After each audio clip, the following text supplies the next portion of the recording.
Maraming salamat at binayayaan mo na naman ako ng dagdag na araw sa aking buhay.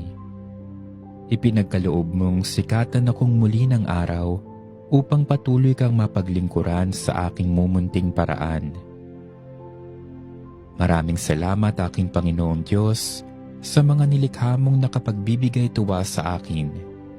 Ang mga huni ng ibon, ang malamig na simoy ng hangin, ang mayayabong na puno't halaman, at ang aking mga mahal sa buhay. Dakila ka o aking Diyos Ama, puno ka ng pagpapala at awa. Pinupuri kita at pinasasalamatan dahil sa pagbibigay sa akin ng buhay na ito dito sa mundong ikaw ang may likha. Maraming salamat po sa biyaya ng pamilya at mga kaibigan. Sa tuwing inaalala ko sila, napupuno ako ng kagalakan. Kaya naman dalangin ko na patuloy mo kaming pagpalain, O Diyos.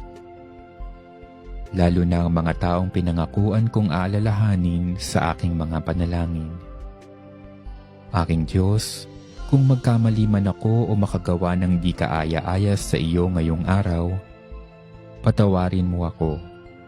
Ipadala mo ang iyong Espiritu Santo upang maging gabay ko, lalo na sa mga pagpapasyang kailangan kong gawin sa araw na ito. Bantayan mo ako at ang aking mga mahal sa buhay.